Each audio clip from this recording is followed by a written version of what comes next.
Hello, everyone. You're listening to Angel Nears, the podcast.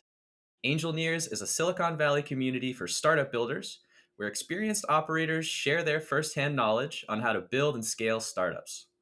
I'm your host, Oleg Kujakov, and our guest today is Hersh Tapadia, CEO and co founder of AllStacks, the leading predictive analytics platform for software development.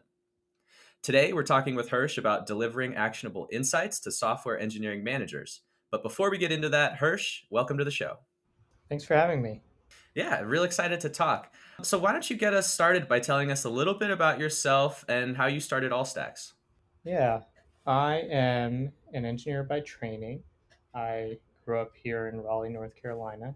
My parents came to New York City for grad school, and it's actually a fun little story. My dad saw my mom on TV and then saw her walking through the subway station and was like, I've seen that person. And somehow after that, they met. He hasn't told me the rest of the story yet.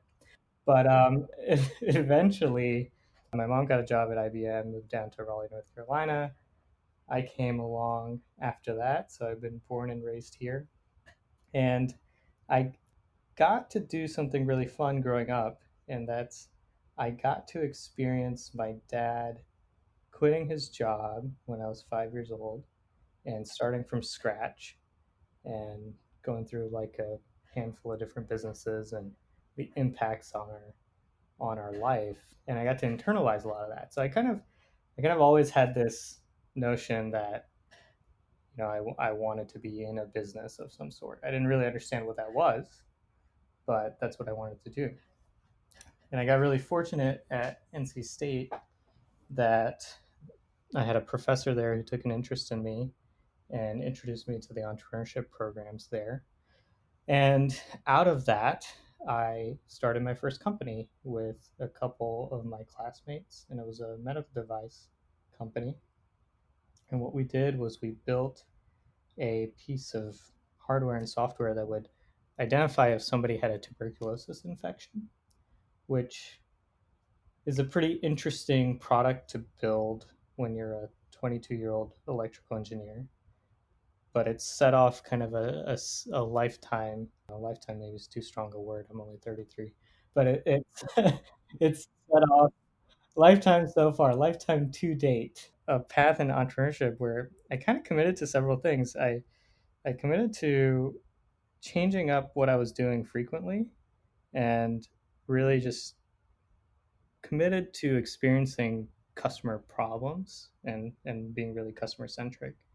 And so what ended up happening was it was 2009, which is, as many people would know, a delightful time to start a company as a 22-year-old electrical engineer focused in medical devices targeted at the developing world.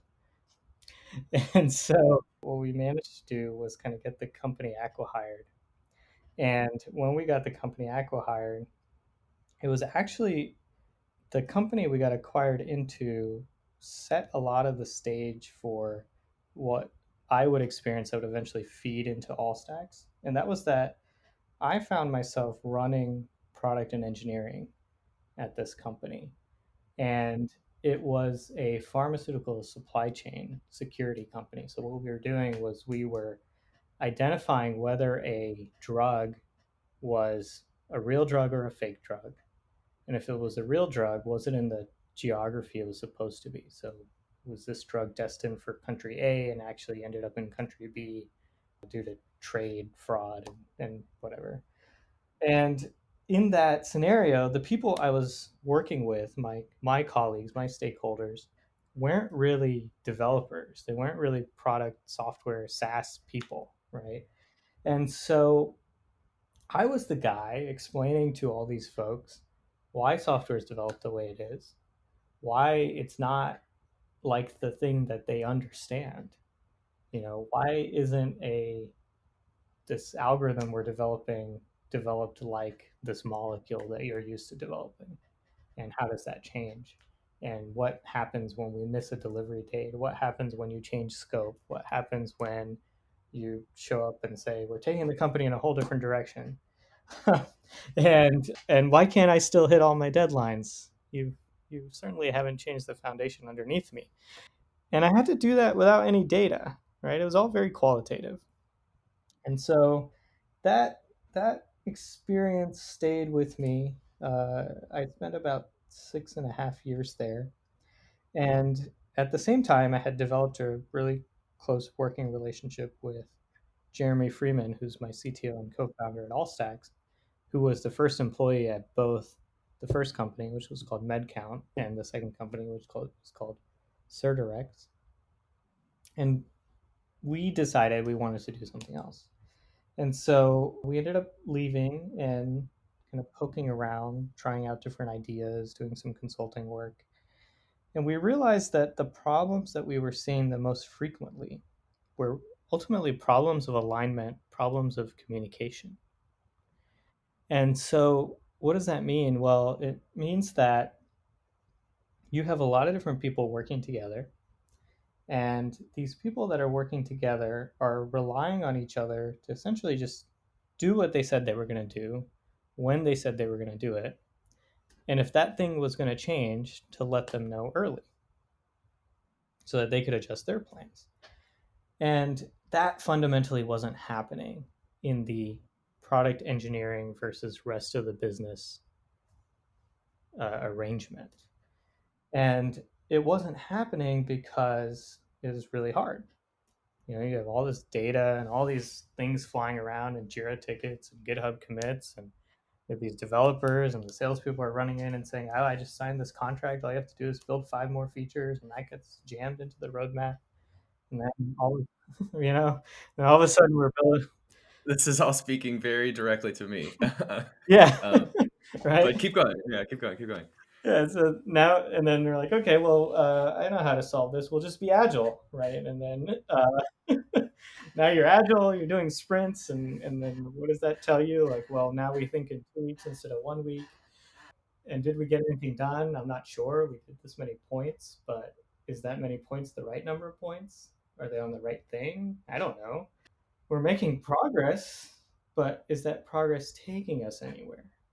So it sounds, yeah, sorry to cut you off. It sounds like it's clear that there's problems, and a lot of organizations try to throw Scrum at the problem, and they sort of half do it, and the problems still exist. And I think the problem is that there's so many moving parts. And I like how you mentioned, like, there's plans and plans change, but is everybody updated once the plans change? How do we take a quantitative approach to this problem?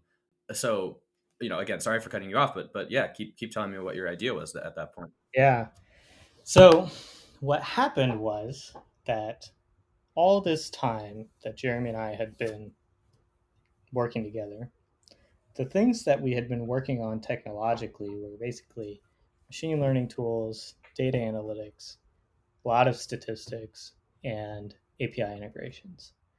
And we had this idea that, we spent the last 10 years or so building out dev tools for all the little parts and pieces of the software development lifecycle. And these tools don't communicate with each other really well. I mean, as much as I love the Atlassian crew, like even if you have all Atlassian products, you still struggle to map everything right across all these different tools. And we said, well, now with all the APIs, I think we can actually just grab all this data. And then once we have all this data, we can start looking for patterns. And if we look for those patterns, we can probably start predicting what's going to happen in the future based on what's happened in the past. Because as much as you look at any kind of anecdotal set of events in software development, if you zoom out, you can pretty quickly understand what the problems are on a macro level. And then you can use those to kind of sense, well, where do I need to adjust things so that nobody gets surprised when the ultimate events happen. And when you say problems, you're talking about problems in the actual development process, not like the problems we encounter, in a Jira ticket. Right. So think about it like this. I'll zoom back out to my healthcare background, and this is a great year for it because of COVID. If you were an epidemiologist and you said, "What is my goal as an epidemiologist?" Let's say related to COVID. The goal is, maybe I want in my county, I want to overall reduce the rate of the incidence of COVID. But that doesn't mean that I'm out there trying to stamp out every single acute instance of COVID. I'm trying to establish policies and processes and activities that net benefit the aggregate. It's because I'm a level up, right, as an epidemiologist. It's the people on the ground, the physicians, the nurses, the healthcare workers, the pharmacists that are taking care of people one on one. And so they need different information than what the epidemiologist needs to like institute the policies, the processes that overall net benefit. So what we're trying to do with all stacks is we're trying to give each of those personas the actions that they can take, the information that they need, so that they can work on their level and then work with their stakeholders. So if you're a VP of engineering, you're trying to get information so that you can make both your team that you manage successful, but also your counterpart successful. And then if you're a product manager or an engineering manager, you're trying to work on your team, helping them kind of manage their risks day to day. And if you're a customer success leader, you're trying to understand my customers need things, my product people are trying to build things, my engineering leaders are trying to respond to what I'm asking them to do, and where does everything stand? How can I respond? So what we're trying to do with Allstacks is create that kind of that baseline set of information for the entire organization where they can all create their optimization to move forward together.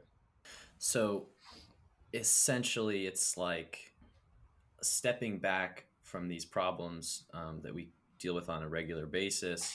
And instead of trying to directly solve them, you're trying to maybe create transparency and processes that are transparent so that the people on the ground level that actually solve these problems, they can do their job and that everyone can communicate, what they're doing. Right. Imagine this. There's two scenarios. One is so we have a critical initiative, right? And that critical initiative, we want it to be out the door before Thanksgiving. Why do we want it to be out the door before Thanksgiving? Some reason, right? There's some product requirement, there's some customer requirement, or we've just set an internal deadline on ourselves. It doesn't really matter, but we have a goal. And there's one world where, because we're so caught up in the weeds, it's really hard to pull our head out and identify that, hey, we're actually multiple weeks late on this thing. And when do we find out? We find out the week before Thanksgiving that we're not going to deliver. And now our whole team is working through Thanksgiving to get this thing out the door. It's a disaster. The other world is we have this information, this data from all these tools, and we mapped these patterns about how people are working, where they're getting stuck, how we're changing scope, what are anomalous risks we've discovered, like the requirements are ambiguous over here, the pull requests are taking longer to review than is normal, people are dividing their time between this initiative and another pet project that showed up. And between all of that, we found out 3 weeks early that we're not going to deliver on time. Well, what do you gain from finding out 3 weeks early? Well, what you gain is the opportunity for the stakeholders, maybe it's product and sales in this case, to sit down together and say, what's more important? Is it more important that we hit the date, or is it more important that we deliver the full scope? And then they say, oh, for this customer, we really need to hit the date. I think we can negotiate on scope. Great. Let's play with the scope and see what will get us back on track. And oh, this person is splitting their time between your pet project and this project. Can we just for the next 3 weeks have them focus? And you make those changes, and then you find out, oh, the forecast now is on track. And so, what did we enable for that team? We enabled critical transparency, critical alignment, and this collaboration to move forward rather than an argument about whether there was a problem and who had the problem and why was there a problem, right? We know there's a problem. Let's figure out a solution. And so that's what we're enabling. That's the world we're building with all stacks. Yeah, and I think we can all agree that that first world is the one we typically live in, and that second one is the one we'd like to get to. The value proposition is very clear. I mean, it makes a lot of sense. My first question would be like this learning, how long does that take? How do you gather that data? How quick is the installment time? I guess would be the real question. Yeah, yeah. So for most customers, we make API level connections to the tools, right? So API token, OAuth token, something like that. Hmm. And that takes a few minutes, 5, 10 minutes. Then we process all the history over the next day or so. And so the models actually train themselves by using the customer's history and using that basically figure out two high level concepts. What is your happy, successful path? These are all the ways you've been successful in the past, and what is the typical way you're successful. And then we look at all the branching paths away from that happy path that introduced risk and created the unhappiness, we could say, um, and what were the ways that manifested, and what impact did they have. So then at the end of that day or two of processing time, we now have an up to date model backed by all of the historical performance that you can go and look at the metrics and reporting on that says something like when a pull request takes more than one standard deviation to review, then this amount of time for your team, let's say on your team it's 8 hours, and this pull request took 16 hours, so more than one standard deviation away. That story is now going to take 2 days longer to get across the line. And then we take all those individual instances and we aggregate them together with other factors. And then we give you a high level forecast. This is when this epic is going to be delivered. This is when this release is going to come out.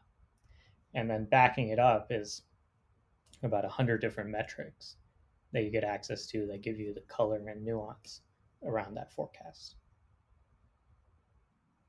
Well, that all sounds amazing. For the listeners that might be interested in, purchasing a solution like this, myself included, can you shed some light on like where you're getting that data? It sounds like GitHub is Uh-huh. definitely a part of it. Maybe some of the Atlassian products you mentioned. What essentially do you need to connect with? Yeah, so the base information comes from basically your project management tool and your source code tool. So Okay. if you have a Jira and a GitHub, or a Jira and a GitLab or Bitbucket or something like that, that'll work great. We also support the Microsoft suite. So if you use Azure DevOps or VSTS or TFS or something like that, we can pull that in. You can be on premise, or your tools can be on premise or cloud. We're a SOC 2 Type 2 compliant software, which is super important for all of our enterprise folks. So we typically can connect our systems into whatever systems folks use. And I think another really important thing to call out from a security perspective is we actually don't store any raw source code data. We don't keep that in our systems, so it's trying to reduce our hackability footprint, or if we It seems like a good idea. can. All right. Well, that sounds awesome. I think I'll be giving you a call after this podcast because it sounds like a solution like this is would be great. So, you believe in this.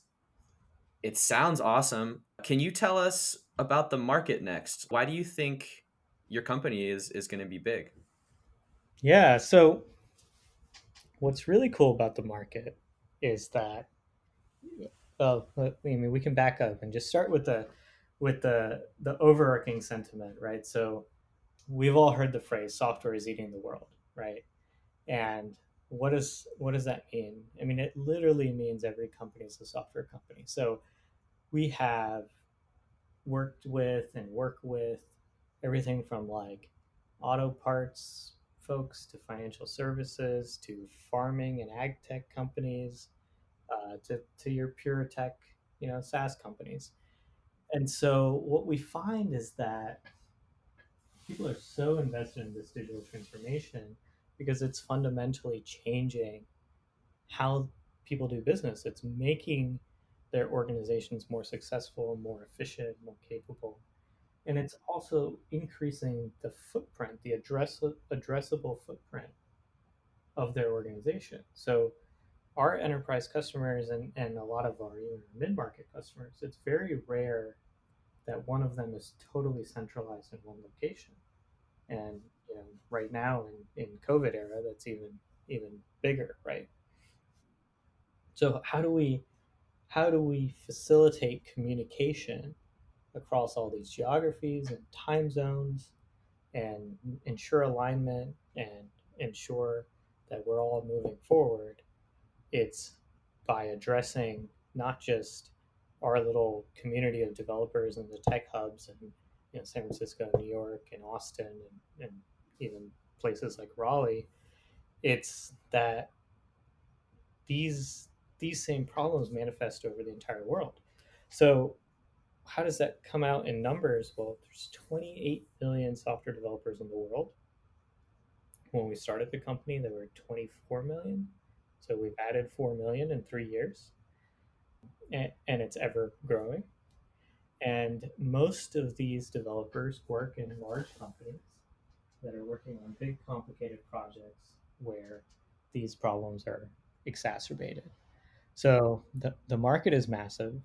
We're working with literally anyone that develops code, and we can work with pretty much every set of tooling.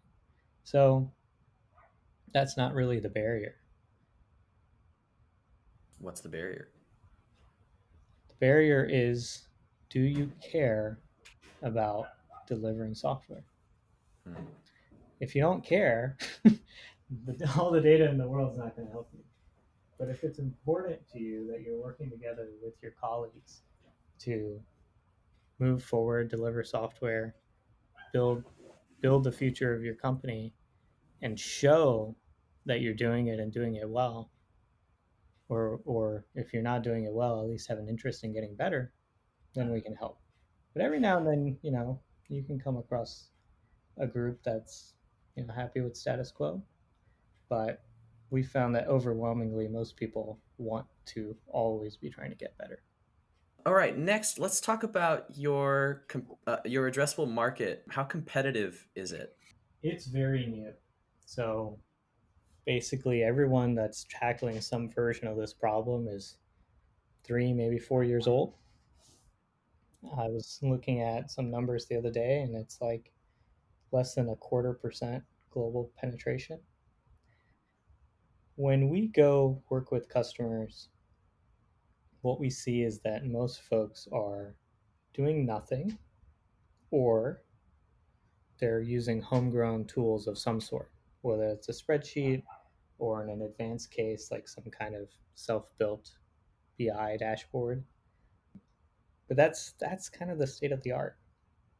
And it's not for a lack of interest. It's more of a unknown problem, or a level of complexity. What should I measure? Why should I measure it? And if I'm measuring it, what do I do with it? So it's a problem of um, not knowing where to start. Definitely, I think we can all agree that it's like a super complex problem. this is like a process problem, and the process is writing code, which is imaginary. So it's like, how do you measure something that's where your output is intellectual property? It's ideas, it's instructions. And so it sounds like it's new. It sounds like your approach is to cast a wide net. Can you describe the essence of your innovation, or what you think differentiates you from your competition? Yeah, I think for us, what's interesting about our landscape is everyone has a little bit of a different philosophy. Our philosophy is really focused on outcomes and alignment.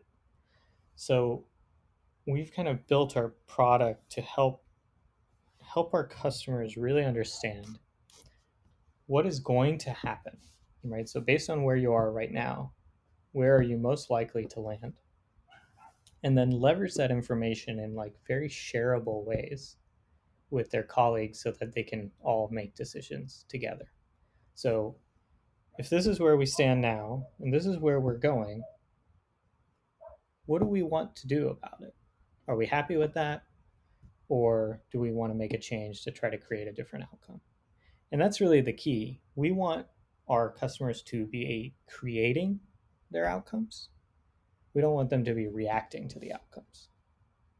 And so we've centered everything around forecasting and outcome development and anomaly detection that threatens these outcomes, and quantify those anomalies with, well, when these anomalies happen, here are their impacts. Here are their granular impacts on the outcomes. Well, it sounds like your approach is right, and you have a good understanding of the market and the need. Next, I'd like you to speak to why the timing is right. Software companies aren't new. These Mhm. challenges, likewise, aren't new. And a lot of the times, timing is key for the success of a startup company. So, why do you think now is the right time for your company?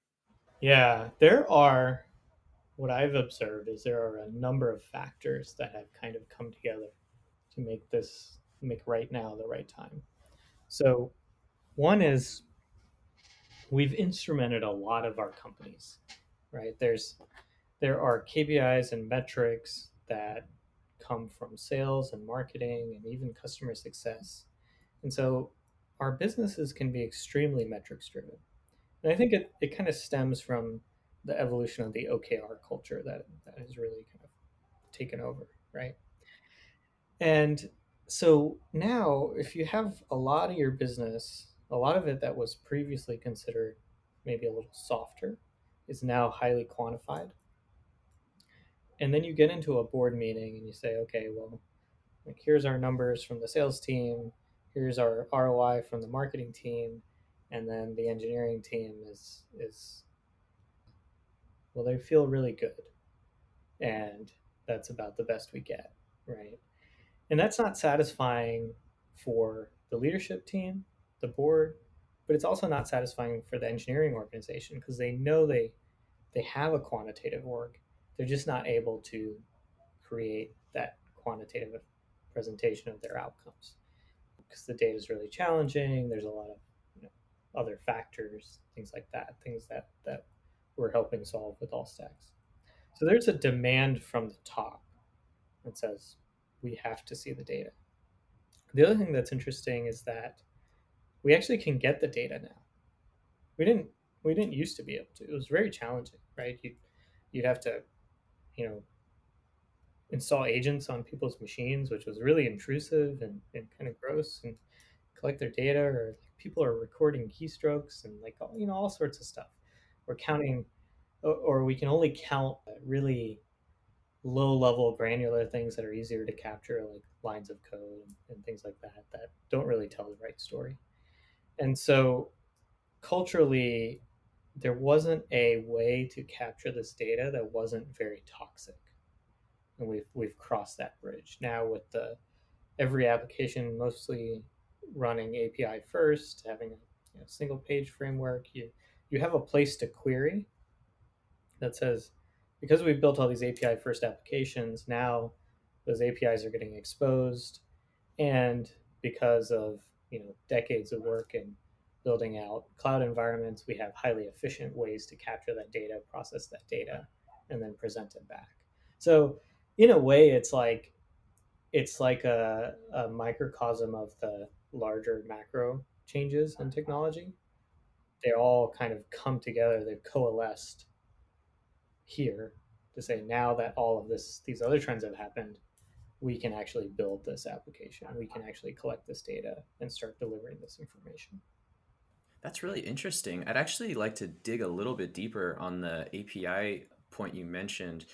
You know, one of the premier challenges in data science is data collection, because anytime you do data collection, there's inherent biases in how you Right. did the data collection. So why do you think APIs and the push towards that, or the shift in the software industry towards exposed APIs is different?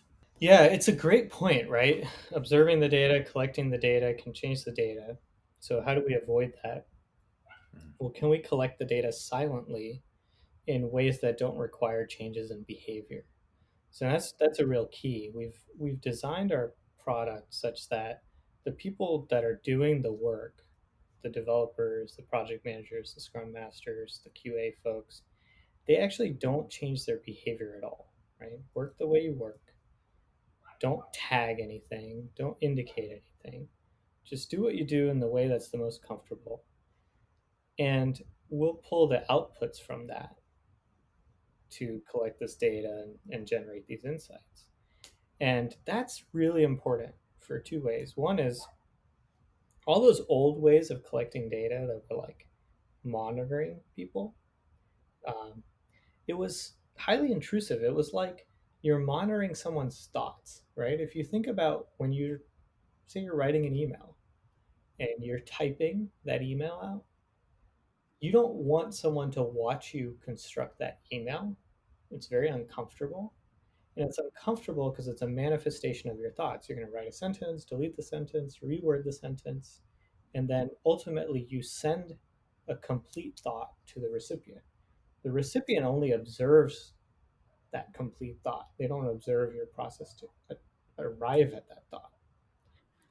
So, coding is the same way, right? If I'm watching you write code, that's highly uncomfortable, very intrusive, because you're processing things live.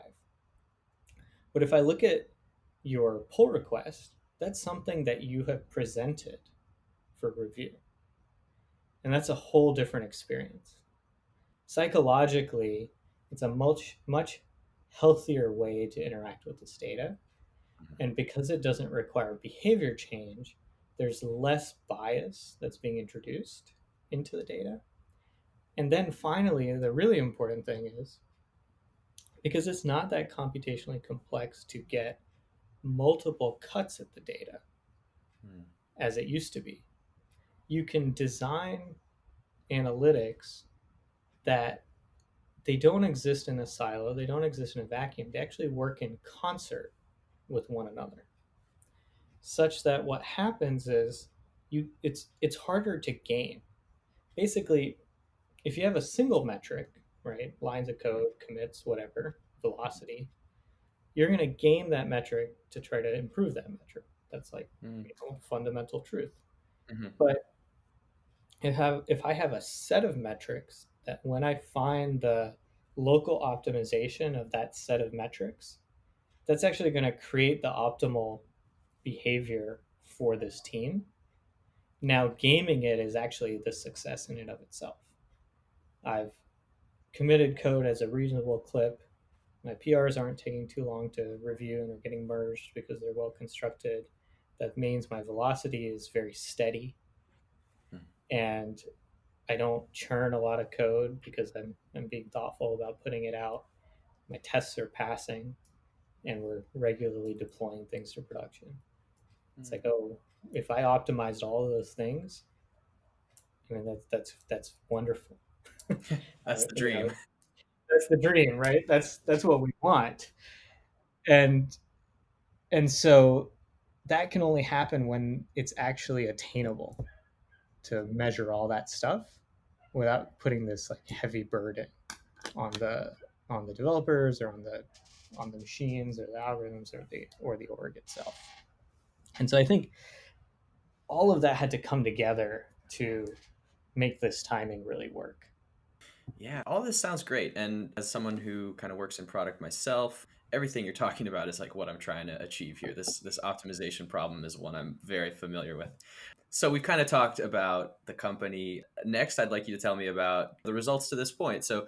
So next, why don't you tell me a little bit about some of the key milestones that you've achieved along your journey and where you stand today with All Stacks? Yeah, so let's see. It wasn't that long ago. It was 2.5 years ago or so that it was just me and Jeremy.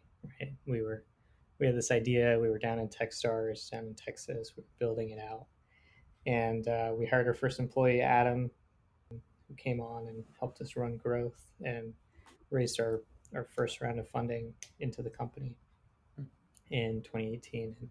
And what we did since then has been really incredible. We have built out our team. We got our first customers. We spent a lot of time thinking about what's a vitamin, what's a painkiller, and Mm, that grew us out to our forecasting and outcomes driven value propositions. And when we got to that, we saw our pipeline scale like crazy. And so in order to service that, in 2019 we went out, we raised a seed round with a great fund out of Boston called Hyperplane. mm, If you're a data focused company looking to raise a seed round, there's very few funds that are better than Hyperplane. The team is incredible, and they they have their own personal growth to show as a result of it, and so highly recommend them.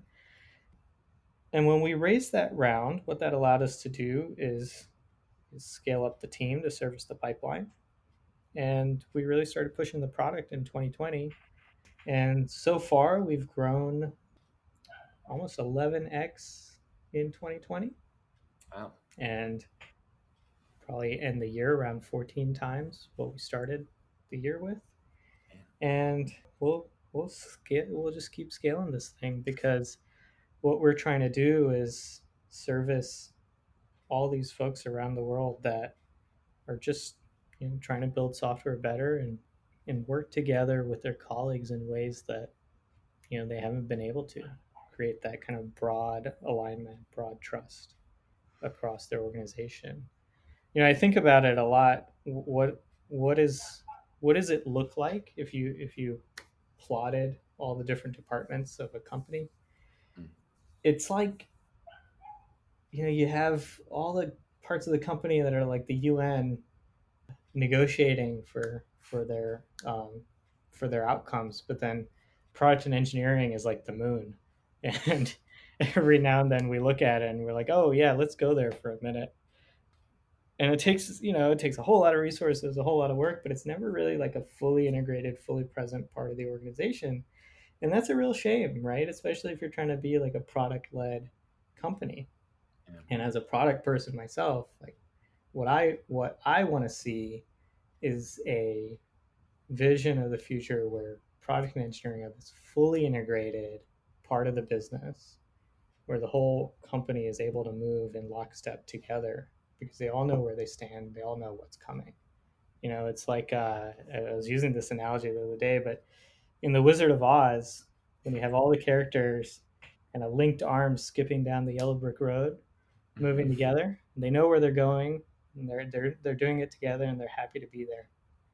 That's that's what I want our customers to be like. I'm not sure which one is product and which one is engineering, but maybe it's the Tin Man and Scarecrow.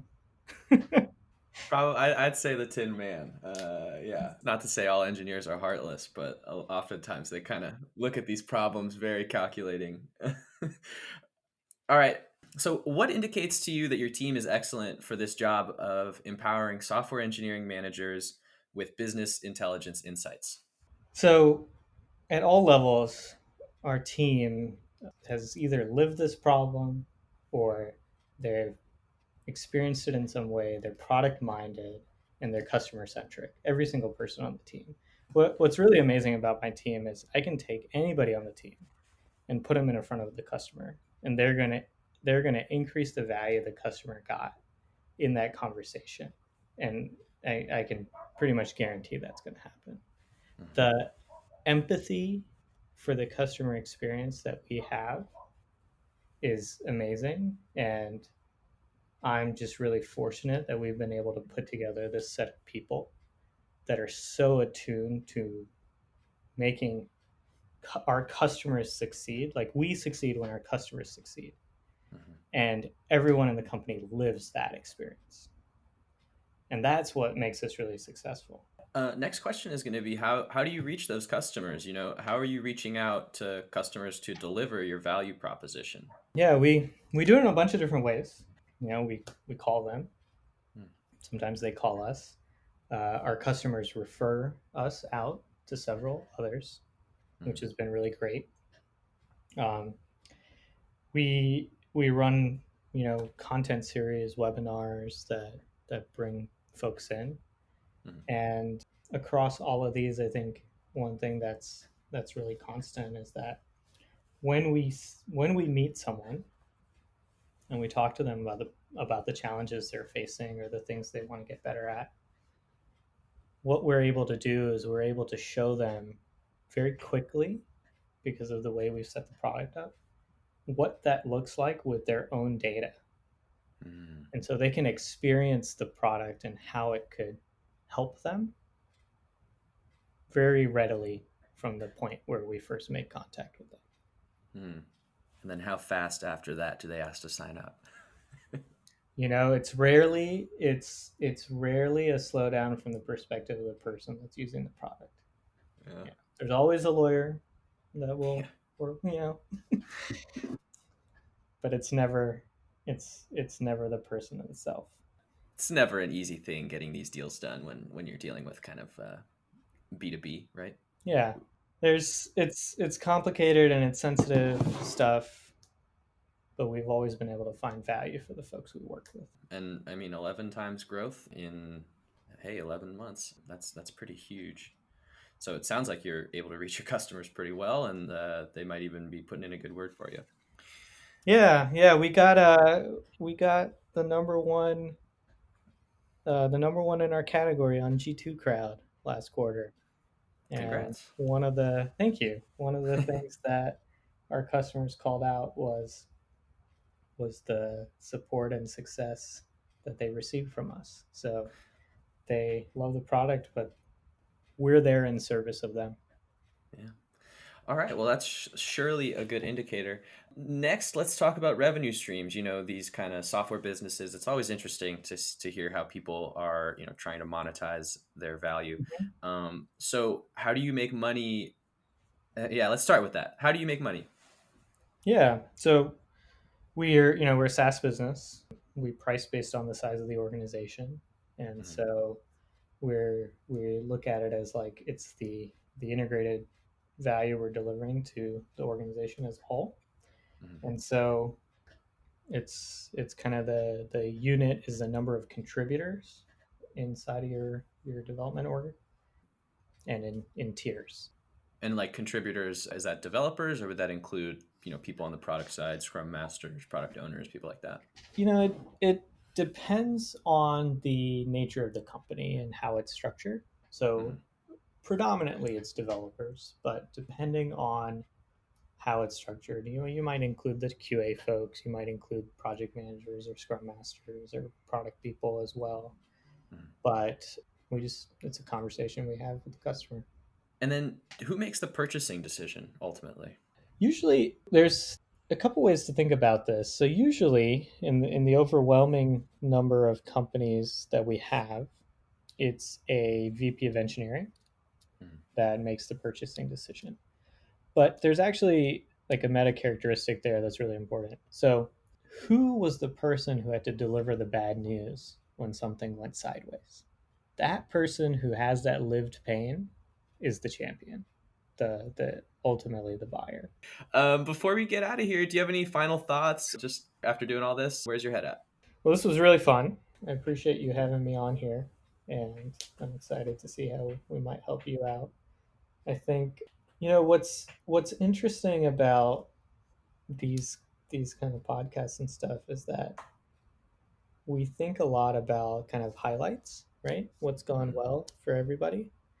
Mm-hmm. And, I just want to call out that like we're in this really unique time, and this world we live in is super stressful, Mm-hmm. and it's not all highlights for everyone, right? One of the things we think about a lot in terms of early stage startups and around our team is that there's no good days and there's no bad days, right? All days are a Mm-hmm. blend of good and bad, Mm-hmm. and that's okay. And so, as we're going through this, we see it in our customers, we see it in our own company, we see it in our families. Being a CEO can be a really lonely job. So, if, just like a general thing, if I can help someone who needs someone to talk to, I'd love to do that.